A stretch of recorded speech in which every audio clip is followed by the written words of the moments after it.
Hello, and thank you for your interest in seeking real good. Before beginning, I want to mention that all of the material I am presenting today is freely available online from Wikiversity.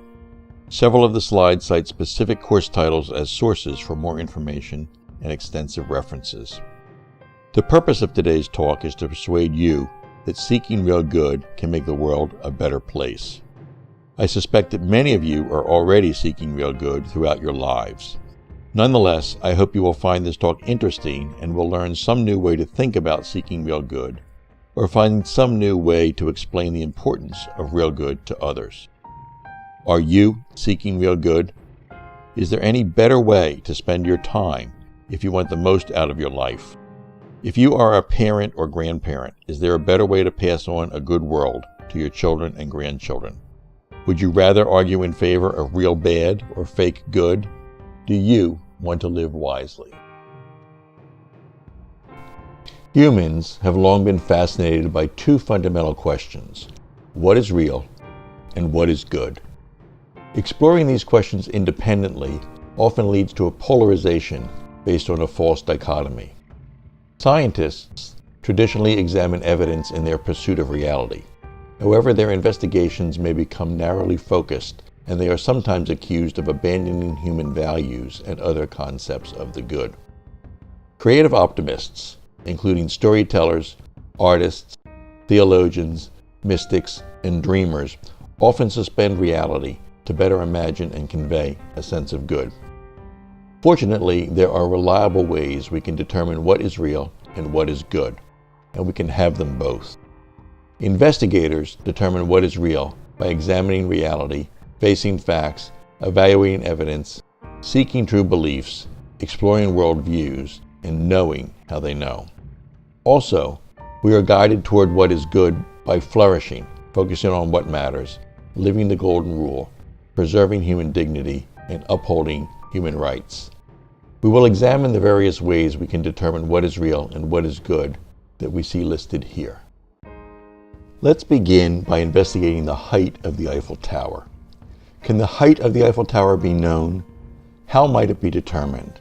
We could consult various references such as encyclopedias, we could ask Siri, we could consult travel guides, and so on. Or we could ask a friend, but the answer may depend on who we ask. And of course, we could go there and measure various ways, such as dropping a string from the top, using a tape measure, or a laser distance measuring device, or using surveyor's equipment. We can be confident that the Eiffel Tower does have some height. Reliable methods to determine that height will result in a series of increasingly accurate estimates converging towards the actual height. Reliable epistemologies, ways of knowing, converge on matters of fact. A lack of convergence casts doubt on the reliability of the methods used for establishing facts. Pursuing such discrepancies can lead to important insights about the reliability of our methods. Agreeing to disagree on matters of fact is a decision to accept complacency and incoherence. This is a famous image taken during the Tiananmen Square protests of 1989. The protester must face the fact that overwhelming military force is now being used to forcibly suppress the student-led demonstrations. Simultaneously, the military commanders must face the fact that students are firmly resolved in their resistance. They all must embrace reality. Reality exists. We live in the real world. We can explore, investigate, examine, observe, measure, and probe that real world. You and I and everyone we know or will ever meet all live in the same universe. And the most certain of all basic principles is that contradictory propositions are not true simultaneously. It is important to distinguish among matters of fact, matters of controversy, or matters of preference when describing and discussing reality and uncertainty. Statements can be classified as one of the following three types. Matters of fact can be assessed and verified through the correct use of evidence gathering and reasoning. A correct statement can be made with conviction. These statements declare what is, and careful researchers agree on the answer. Differences are best resolved through research. Ask an expert on the topic to understand matters of fact. Matters of controversy are neither facts nor opinions.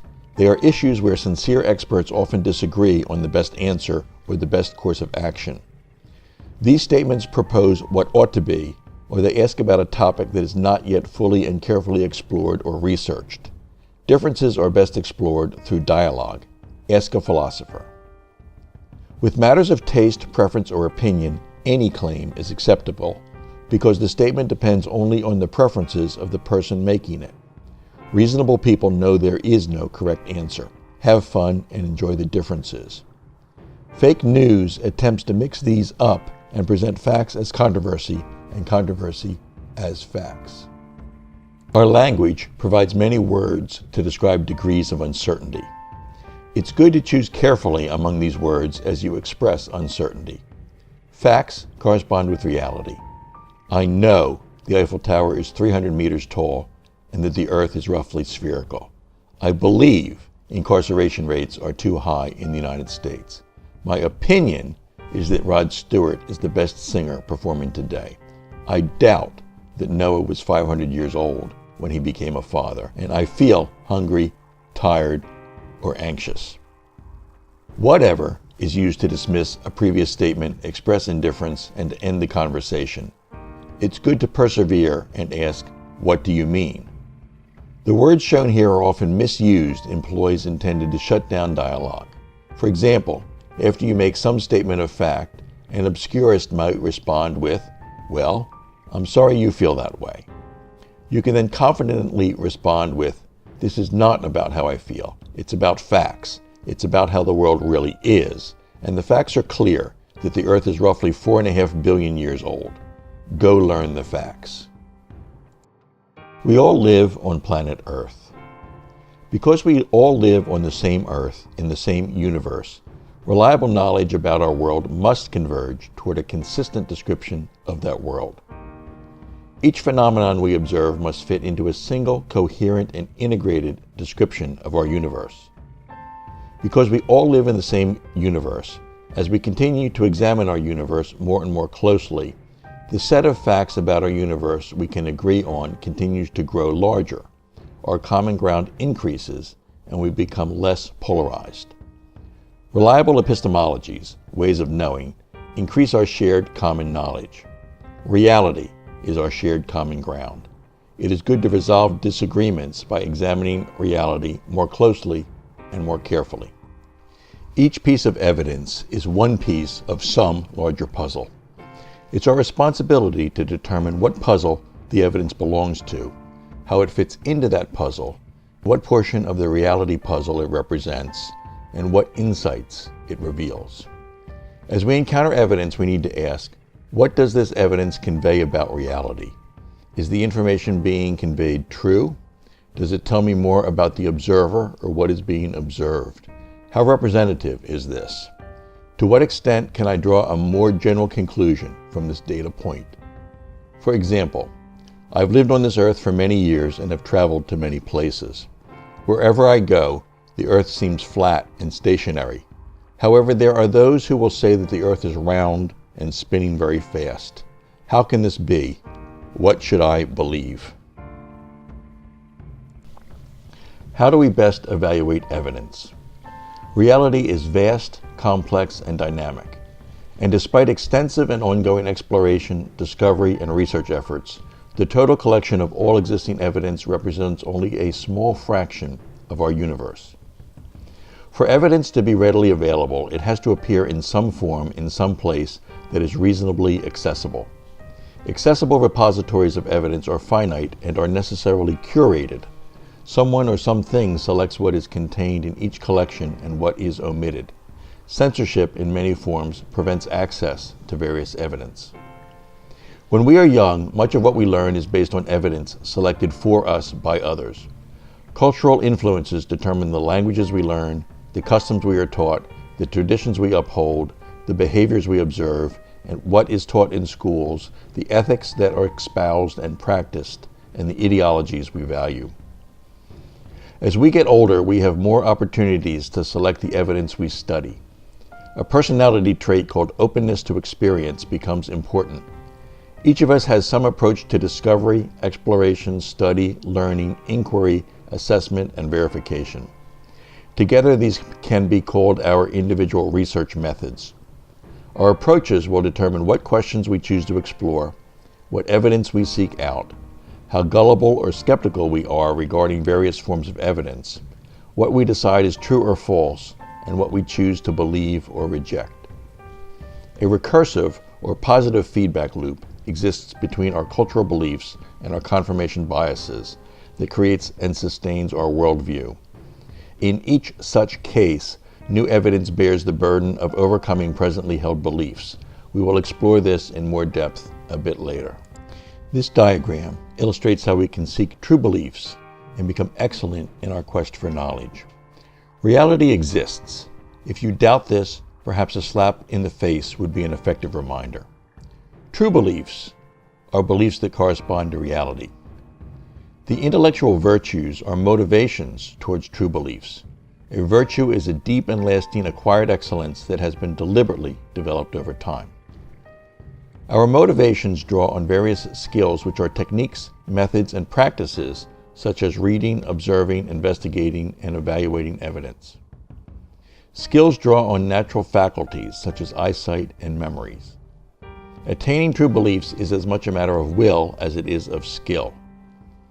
We choose our beliefs. We can decide to seek true beliefs. We have a moral obligation to choose true beliefs. It's good to embrace reality as our common ground. The intellectual virtues are various motivations towards true beliefs. Love of knowledge is the motivation to understand important knowledge. Firmness is the motivation to understand evidence and base beliefs on evidence. Galileo was firm, but the Pope was rigid. Firmness is based on a deep understanding of the evidence supporting your beliefs. Rigidity results from a motivation to preserve some dogma. Courage and caution are the resolve to overcome difficulties and avoid mistakes. It can take courage to ask difficult questions. Humility is the motivation to learn. Those who exalt themselves will be humbled, and those who humble themselves will be exalted. Autonomy is the motivation to take personal responsibility for choosing what you believe. Perseverance is the motivation to keep going, to dig deeper, continue investigating and researching until the evidence is clear, anomalies are resolved, understanding continues to deepen, and a belief can be formed with confidence. Generosity is the motivation to share results and credit with others. Lives were saved because Jonas Salk shared the polio vaccine without patenting it. Insightfulness is the motivation to imagine, discover, and understand new cause and effect relationships. Darwin gained insight when he visited the Galapagos Islands. And practical wisdom is the motivation to balance, integrate, and resolve conflicting goals as you pursue true beliefs. It's good to explore our worldviews and challenge our deeply embedded assumptions. Each of us holds basic assumptions about how the world works. These assumptions are formed early in our lives and influence how we interpret all that we experience. These worldviews represent a person's or a culture's answers to fundamental existential questions. We can explore a few worldviews as examples to better understand how this works. This is a diagram of the Great Chain of Being, drawn in 1579. It represents a worldview that was popular among medieval Christians and that continues to be influential. This worldview presents a hierarchy that is simple, logical, powerful, and all-encompassing. It begins with God at the top, who oversees angels and demons, who lord over the stars and the moon. Finally, we have kings in mobility, overseeing commoners. We then have wild animals and domesticated animals, trees and other plants, and minerals ranging from diamonds down to dirt. This is a truly nifty worldview. It provides many useful features. It gives us the spirit world, along with omniscience and omnipotence. It gives us simple definitions of good and evil, and it gives us handy explanations of many things in our world. It legitimizes the divine right of kings, which gives us nobility, clergy, are there to explain anything to us, and it gives us respect for authority. That gives us an aristocracy and social classes, and once we have those, we have slavery, racism, sexism, and rankism. Finally, we have man's dominion over the earth. Emerging biodiversity provides an alternative worldview. This diagram illustrates how all creatures on Earth, living or dead, emerged by descent with modification from common ancestors. It presents a bottom-up emerging model of biodiversity rather than a top-down divine design model. This diagram begins billions of years ago with the first life forms on Earth. Time runs along concentric ellipses in the diagram. Today runs along the edge of the diagram, and the center of the diagram represents several billion years ago. Many life forms evolve over time. Extinctions occur. And you are here. Humans are at a terminal branch of this tree as it presently exists. But evolution is an ongoing process, and we don't have a clear idea of what the next billion years will bring. It's difficult to reconcile this worldview with the great chain of being worldview. This worldview is less obvious and more difficult to understand. However, this worldview is based on evidence. Worldviews create a positive feedback loop in our minds. Consider the developing mind of a young person eager to learn about the world. The youngster asks parents, teachers, clergy, and other adults questions about how the world works as they explore the world for themselves. Adults are likely to provide answers drawn from their own worldview, and the child begins to structure their knowledge into a similar worldview. Every person edits information based on their own confirmation bias, the human tendency to select, edit, and discount information in ways that confirm existing beliefs. As a result, beliefs are formed in ways that confirm and elaborate on the existing worldview. As this process continues, beliefs strengthen the existing worldview and confirmation bias. Also, the confirmation bias strengthens the belief consistent with the existing worldview, while discounting evidence that conflicts with that worldview. This forms a positive feedback loop. If the initial worldview is incorrect, if it does not correspond to reality, then the person's beliefs will continue to drift away from reality. A child who is taught the great chain of being will look around and see kings, commoners, and slaves. Clerics will use their authority to describe divinity, good, and evil. The selective evidence confirms the worldview. It is good to discover your own worldview and work to align it with reality. How do we know how we know? How do we decide what to believe? Fake news bombards us in many different forms from many different sources. We see many sources of information labeled here as raw stimuli. Somehow, from this steady stream of incoherent information, at the end of the day, we manage to decide what we believe is true, what we are unsure of, and what we regard as false. To do this, each of us uses some theory of knowledge to assess the cacophony of raw stimulus we are constantly exposed to and decide what it is we believe. Your theory of knowledge is the set of rules you follow to decide what to believe. Since you have chosen your beliefs, you must have some theory of knowledge in some form. However, it is unlikely you've given it much thought, written it down, tested it, refined it, or applied it conscientiously to evaluating your own beliefs.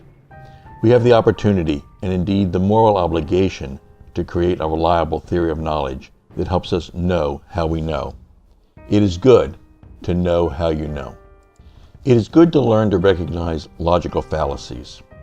Speaking of fallacies, this is an image of Dan Quayle, who ran with George Bush in 1988 and won. He became the 44th Vice President of the United States from 1989 to 1993. He used the campaign slogan, "Believe me, we will win because America cannot afford to lose." Now believe me when I tell you his statement has 5 logical fallacies because it does not have any fewer. Nonetheless, Dan Quayle went on to win the election.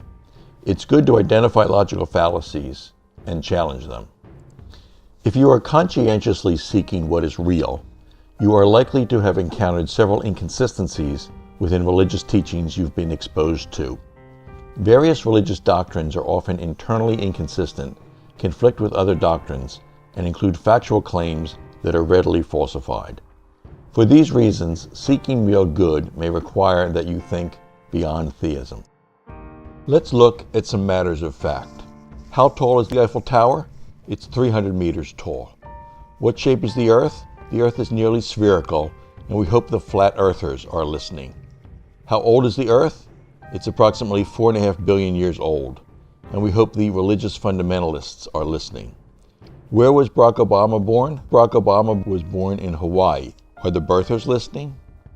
Do vaccines cause autism? No, vaccines do not cause autism. Are the vaxxers listening? Does contraception prevent abortion? Yes, contraception prevents abortion. Are the clergy listening? Did Donald Trump have the largest inaugural crowd? No. Is Sarah Huckabee listening? What are the origins of biodiversity? Biological evolution is the origin of biodiversity. Are the fundamentalists listening? Does reality exist? Yes, reality exists, and we hope the mystics are listening. Does reality supersede conjecture? Yes. Denial and delusion are the words we use to describe an insistence that something is not true despite overwhelming evidence. Is reality our common ground? Yes. We all live on the same planet in the same universe. Reliable methods for examining reality converge toward the same result. These are matters of fact, and we can proceed confidently on the basis of these facts. These facts are not within the scope of political correctness or cultural relativism. If political and religious leaders would simply stand up and present this slide with conviction, the world would be a better place. Together, we could all move toward real good.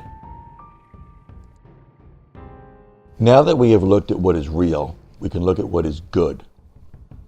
These images are from a TED Talk, Science Can Answer Moral Questions, by Sam Harris.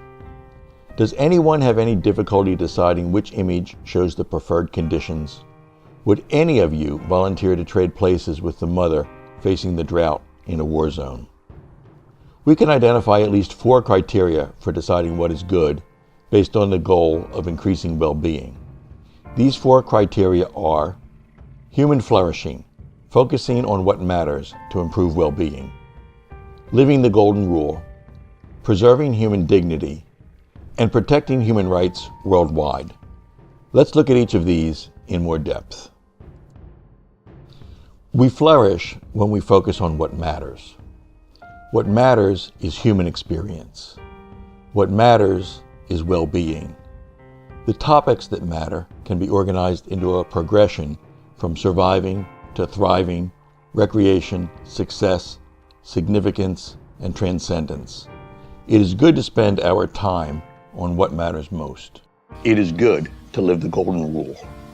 The golden rule is embraced by at least 13 of the world's religions, as shown in this poster. Because these various statements of the golden rule concept emerged independently, it is likely that the golden rule expresses a fundamental truth about living together as humans. On April 1st, 1961, the cover of the Saturday Evening Post featured an original painting by Norman Rockwell honoring the golden rule, traditionally stated as, "Do unto others as you would have them do unto you." Professor Harry Gensler has dedicated much of his life and career to studying the golden rule. In his book, Ethics and the Golden Rule, published in 2013, he examines the golden rule in depth. He rephrases the golden rule as shown here to clarify misunderstandings, and he addresses simplistic misunderstandings and many more subtle fallacies. With this understanding, he asks us to treat others only as you consent to being treated in the same situation. The golden rule, with roots in a wide range of world cultures, is well suited to be a standard that different cultures can appeal to in resolving conflicts. As the world becomes more interconnected and evolves toward a single interacting global community, the need for such a common standard is becoming more urgent. It is good to treat others only as you consent to being treated in the same situation. Living the golden rule is an essential step in our journey toward seeking real good and attaining a global perspective. We can improve our world by learning to preserve dignity for all people. Dignity is the quality of worth and honor intrinsic to every person. Every human is worthy simply because we exist. Dignity is our birthright. It establishes basic entitlements that form the basic boundaries of humanity. We are each born with dignity. Human rights preserve our dignity. Abridging human rights is an assault on dignity that causes suffering. Preserving human rights maximizes our well-being. Don't surrender your human rights. It's good to respect and preserve dignity in yourself and others worldwide. December 10th is World Human Rights Day. 69 years ago, on December 10th, 1948, the Universal Declaration of Human Rights was adopted by the United Nations General Assembly. Eleanor Roosevelt led the effort to establish the Declaration. The Declaration arose directly from the experience of the Second World War and represents the first global expression of what many people believe to be the rights to which all human beings are inherently entitled. The full text is published by the United Nations on its website. It is good to read that text and understand the Declaration. The Declaration consists of 30 articles which have been elaborated in subsequent international treaties, regional human rights instruments, national constitutions, and other laws. It is good to preserve and protect human rights worldwide. Let's take a minute to study the preamble. It begins, "Whereas recognition of the inherent dignity and of the equal and inalienable rights of all members of the human family is the foundation of freedom, justice, and peace in the world, the General Assembly proclaims this Universal Declaration of Human Rights as a common standard of achievement for all peoples and all nations. It is good to preserve and protect human rights." The world faces many grand challenges. These grand challenges represent the greatest obstacles to attaining universal well-being. Let's wait a few seconds while the list completes.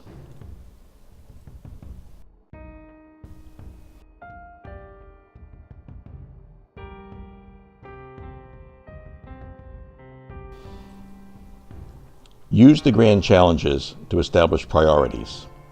It's good to adopt a global perspective. Now we can begin to combine what is real with what is good. Narrow definitions of traditional disciplines often lead us to perceive a false dichotomy, encouraging us to choose between science and religion, or to see science and religion somehow opposed to each other. This dichotomy can be easily resolved if we consider how each activity represents good and corresponds with reality independently. Consider the area plotted here where correspondence with reality is represented on the horizontal axis, and worth, goodness, or well-being is represented on the vertical axis. Genocide and other grand challenges are real, but not good. Utopia describes good, but is not real. It's fun and instructive to place items on this plot. We must recognize that neither complete correspondence with reality nor absolute good can be achieved. It is best to consider pursuit of these elusive goals as an ongoing quest. The blue arrow indicates the direction of that quest, but not its end. Examining evidence, critical inquiry, and scientific investigations assess correspondence with reality. Flourishing, the golden rule, dignity, and human rights improve well-being and represent the good. Wise people use this real good coordinate system to understand where their work is heading. We are familiar with the imperative to do no harm. An important parallel imperative is to advance no falsehoods. Together, these create 4 quadrants.